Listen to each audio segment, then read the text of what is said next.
दोस्तों नमस्कार, मैं अनुपम गुप्ता भारत और एक नए ऑडियो नए टॉपिक के साथ, एक नई जानकारी के साथ।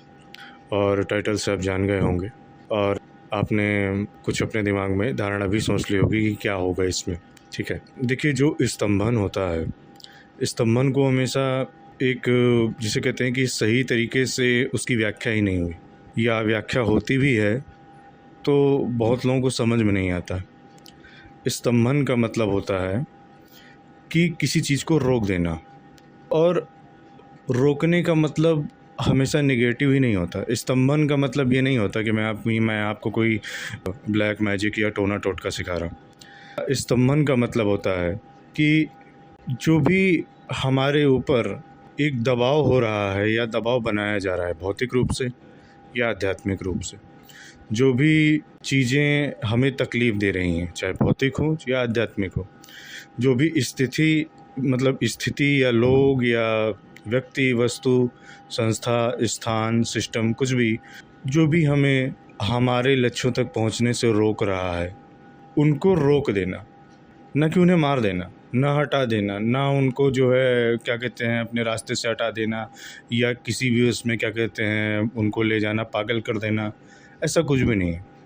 ठीक है, हालांकि स्तंभन के नेगेटिव यूज़ भी होते हैं, लेकिन यहाँ पर मैं कोई नेगेटिव उसका यूज़ या कोई टोटकेबाजी मैं नहीं आपको सिखा रहा हूँ। यहाँ समूह स्तंभन का मतलब ये है कि आप एक उदाहरण से समझिए कि आप अपने ऑफिस में हैं और ना काफ़ी हार्ड वर्क करते हैं, डेडिकेशन रखते हैं, रिजल्ट भी देते हैं, लेकिन आपको वो सम्मान नहीं मिलता, वो काइंडनेस नहीं मिलती, वो एक कंपैशन नहीं मिलता। ठीक है, हर वक्त कोई आपको जो है नहीं बोल सकता कि आप बहुत अच्छे हैं, आपके हर वक्त आपकी तारीफ़ नहीं हो सकती, लेकिन जिसके आप हकदार हैं उतना तो मिलना चाहिए। ठीक है, और इसका होता उल्टा है। आप जितना अच्छा काम देते हैं निकाल के, आप जितना अच्छा अपनी क्या कहते हैं डेडिकेशन दिखाते हैं और उनके ऑर्डर को फॉलो करते हैं, आपसे नफ़रत करने वाले भी लोग, ईर्ष्या करने वाले भी लोग ज़्यादा से ज़्यादा उनकी वृद्धि होती जाती है, और फिर वो नफ़रत और ईर्ष्या एक लेवल के बाद शत्रुता में चेंज हो जाए। ठीक है, स्तंभन का यही फ़ायदा होता है कि जो चीज़ जहाँ है वो चीज़ वहीं रोक देना। ठीक है, वो शत्रुता तक आगे जाए ही नहीं, मतलब उनकी जो ईर्ष्या है वो वहीं रोक देना, ईर्ष्या के आप शिकार न बने।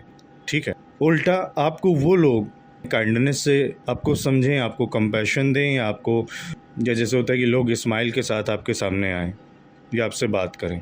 ठीक है, आपस में चाहे जैसे भी रहते हो, तो यही इस साधना का उद्देश्य होता है, समूह स्तंभन साधना। समूह स्तंभन का मतलब होता है, समूह का मतलब ये नहीं कि कोई एक खास समूह जहाँ पर जा कर के और वो सारी चीज़ नहीं। समूह स्तंभन का मतलब होता है कि आप जिनके भी संपर्क में आते हैं, चाहे वो आपसे उम्र में छोटा हो या ज्ञान में छोटा हो, या कोई व्यक्ति उम्र में भी ज़्यादा हो, ज्ञान में भी ज़्यादा हो, आपका सीनियर हो, आपका जूनियर हो, चाहे आप भौतिक क्षेत्र में हो, चाहे आध्यात्मिक क्षेत्र में हो, इवन आपकी फैमिली भी हो। ठीक है, कि आप व्यापार से, नौकरी से थक हार के और पहुंचते हैं अपने यहाँ, और फिर ये होता है कि एक आपको भी उम्मीद होती है कि कुछ आपका एप्रिसिएशन हो।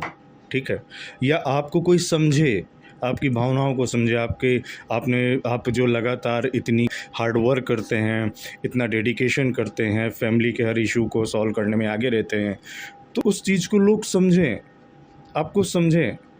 ठीक है, ज़्यादातर लोगों की यही समस्या होती है कि लोग बोलते हैं कि हमारे बच्चे हमें नहीं समझते हैं, हमारी वाइफ हमें नहीं समझती, या काफ़ी बार स्त्री बोलती है कि हमारा हस्बैंड हमें नहीं समझता, हमारे ये नहीं हमको समझता, हमारे जेठ नहीं हमें समझते, हमारे सास ससुर नहीं समझते, देवरानी जेठानी हमें नहीं समझती।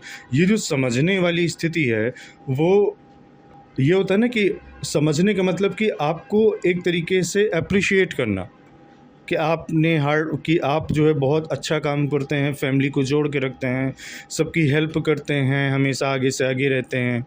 ठीक है, लोगों के आराम का काफ़ी आप ध्यान रखते हैं, तो इसके बाद आपको एप्रिसिएशन चाहिए होता, जो कि आपको मिलता नहीं। मिलता आपको उल्टे ताने हैं, गालियाँ हैं, या कई बार ईर्ष्या है, और अगर नेक्स्ट फेज़ में जाए तो फिर वो होती है शत्रुता। स्तंभन का मतलब यही, समूह स्तंभन का मतलब है कि चाहे आप फैमिली में हों, चाहे आप किसी सरकारी जॉब में या प्राइवेट जॉब में, या आपका कुछ भी अपना एक व्यापार हो, या आप जो है कोई एक आध्यात्मिक व्यक्ति हो, आपके अंदर ये स्तंभन क्षमता होनी चाहिए कि पीठ पीछे कुछ भी हो, जब आप सामने पहुँचे तो सामने वाला वो सारी चीज़ें उसके दिमाग से एकदम गायब हो जाए, या जो कुछ भी था उसके माइंड में चल रहा था, नेगेटिव पॉजिटिव, उसकी ईर्ष्या या कोई उसकी टेंशन या कुछ भी, आपको देखते ही वो सब कुछ एक साइड हो जाए, वो सारी नेगेटिविटी, वो सारी चीज़ें, और आपको देखते ही वो बिल्कुल आपके भाव को समझने लग जाए। इस चीज़ को अगर हम कहें कि आपस में अंडरस्टैंडिंग होने लग जाए, लोग आपको समझने लग जाएं, लोग आपको फील करने लग जाएं।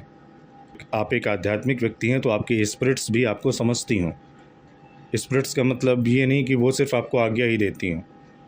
स्पिरिट्स को भी समझना चाहिए कि आप इस भौतिक शरीर में आप कितना कुछ झेल रहे हैं, सह रहे हैं, और क्या कहते हैं, फेस कर रहे हैं और आगे बढ़ रहे हैं अपनी लाइफ में। भौतिक जीवन को भी संभाले हुए हैं और आध्यात्म को भी संभाले हुए हैं। तो इस चीज़ को बोलते हैं कि हमारी स्पिरिट्स हमें समझती हैं, हमारी फैमिली हमें समझ रही है, हमारी आध्यात्मिक ऊर्जा भी हमें समझ रही है, जो एक समझने वाली चीज़ है। हमेशा आप इसका उल्टा बोलते हैं कि यार हमारे भाई बहन हमें समझते ही नहीं, हमारे माँ बाप हमें समझते ही नहीं, हमारी वाइफ हमें समझती नहीं, हमारे बच्चे कुछ समझते नहीं, हमारा बॉस हमें कुछ समझता ही नहीं, हमारा आध्यात्मिक मास्टर हमें कुछ समझता ही नहीं, वो हमारी फीलिंग समझता ही नहीं। एक बार ये ज्ञान आपको प्राप्त हो जाए, ये साधना, ये सिद्धि, ये आपको मतलब प्राप्त हो जाए, समूह स्तंभन, तो आप स्वयं देखेंगे कि लोग आपको बहुत ही काइंडनेस के साथ हर जगह आपको एक अप्रोच मिल रहा है। मतलब इतना भी कि अगर आपका कट्टर से कट्टर शत्रु भी है, वो भी आपके अगर पास आ रहा है तो वो उसको भी ये अंदर से एहसास हो रहा है कि यार ये मैं शायद इसके साथ कुछ ज़्यादती ही हो रही है, इतनी भी ज़्यादा शत्रुता इसके साथ सही नहीं है। इसको कहते हैं समूह स्तंभन हो जाना। और जो आपके मतलब दोस्त हैं वो और अच्छे दोस्त बन जाएं। देखिए, इस साधना का तात्पर्य है कि जो आपको चाहते हैं वो आपको और ज़्यादा चाहने लग जाएं, और जो आपको नहीं चाहते हैं वो भी आपको चाहने लग जाएं। और अगर ऐसा हो जाए तो फिर ये धरती आपके लिए अपने आप ही वो हो जाए, स्वर्ग हो जाएगी। ये धरती आपके लिए अपने आप ही 5D हो जाएगी, 7D हो जाएगी। ये धरती आपके लिए अपने आप ही त्रेता और सतयुग वाली फीलिंग देगी कि जो आपको चाहते हैं वो आपको और चाहने लग जाएं, जो आपको नहीं चाहते हैं वो भी चाहने लग जाएं। अच्छी स्थिति बनती है, अनुकूल स्थिति बनती है, आनंददायक स्थिति बनती है। हमें एक सहारा मिलता है, हमें रास्ता मिलता है, हमें आइडियाज़ मिलते हैं।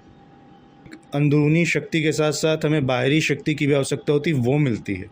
हमें एक यूनिटी मिलती है। तो ये जो साधना है, समूह स्तंभन साधना, इसको मैंने वही जो एक सिंप्लीफाई हो सकता है, मैंने सिंप्लीफाई रूप में आपको समझाने की कोशिश किया है।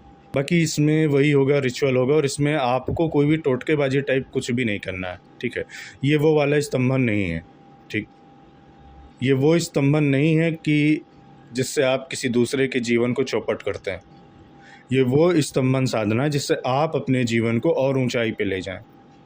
आप अपने ज्ञान को, आप अपनी शक्ति को, आप अपनी चेतना को, आप अपनी फैमिली को, आप अपने ही लोगों को, अपने आसपास के लोगों को अपनी अनुकूलता में लें। उनके अनुकूल हो जाएं, वो आपके अनुकूल हो जाएं, तो सारा रास्ता ही आसान हो जाएगा।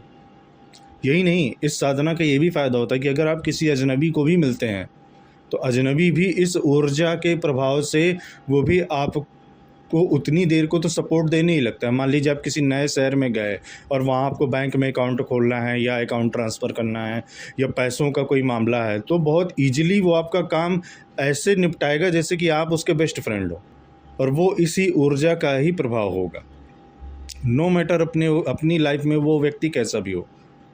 तो इस तरीके से अगर हमें अनुकूलता मिलती जाती है अलग अलग लोगों में, चाहे जो हमें जानते हों या जो हमें नहीं भी जानते हों, इसी को जीवन में अनुकूलता बोलते हैं। और भी इसके कई सारे मतलब चीज़ें हो सकती हैं कि अगर कोई ऐसा व्यक्ति है जिसे आप बहुत चाहते हैं बट वो बहुत ज़्यादा र्यूड है, चाहे आपका प्रेमी हो चाहे आपकी प्रेमिका हो, इस साधना के बाद वहाँ से भी आपको जो है एक कंपैशन मिलने लग जाएगा। आपको फील होने लग जाएगा कि आपका प्रेमी, आपकी प्रेमिका आपको समझने लग गए हैं, आपको रिस्पेक्ट देने लग गए हैं। तो फिर वहाँ पर वसीभूत करने की आवश्यकता ही नहीं होती है। आपको जो रिस्पेक्ट चाहिए, आपको जो अटेंशन चाहिए, वो इस साधना के माध्यम से अपने आप ही मिलने लग जाएगा। और ये तो सिर्फ एक ही चीज़ है। समूह स्तंभन का मतलब होता है कि हर व्यक्ति जिसके भी आप संपर्क में आएँ, और अगर आप एक आध्यात्मिक व्यक्ति हैं तो इस ऊर्जा की वजह से जिस भी देवी देवता की आप क्या कहते हैं साधना करते हैं, या कोई स्पिरिट गाइड आपके पास है, आप किसी एंजल की साधना करते हैं, कुछ भी, वो भी आपके अनुकूल हो जाएं, वो भी आपके बात को या काम को लंबा ना खींचे। एक अच्छी साधना है, आपको लेनी चाहिए, ठीक है। ज़रूरी नहीं कि आप सारे संसार को अपनी अनुकूलता में ला सकें, लेकिन अगर आपने अपने आसपास के लोगों को अनुकूलता में ले आएंगे तो ये संसार आपको अपने आप ही अनुकूल लगने लग जाएगा। ये संसार आपको अपने आप ही आनंद वाली स्थिति में लगने लग जाएगा कि आपको सुख और सुकून के साथ साथ एक आनंद भी प्राप्त होने लग जाएगा, जिसके कि आप हकदार हैं। एक इंसान के रूप में आपका अधिकार है ये अनुकूलता प्राप्त करना। अब वो बात अलग है कि अज्ञानतावश हम इन सब साधनाओं से, इन सब चीज़ों से दूर होते गए। ये ज्ञान न तो किसी ने मतलब प्राप्त किया, न कोशिश किया, न मंत्र साधना किया, न सिखाया, न आगे संस्कार दिया, न खुद वो संस्कार प्राप्त किए, न आपको दिया। तो इसलिए इतनी जो है प्रतिकूलता हर व्यक्ति के चारों ओर एक जो है फैलती जा रही। आप कितनी भी भीड़ में होते हैं लेकिन अकेले होते हैं। एक लोनलीनेस आपको फील होता है हर समय। आपको एक अज्ञात का वो रहता है, भय रहता है, क्या होगा क्या नहीं होगा, किस दिन क्या हो जाए।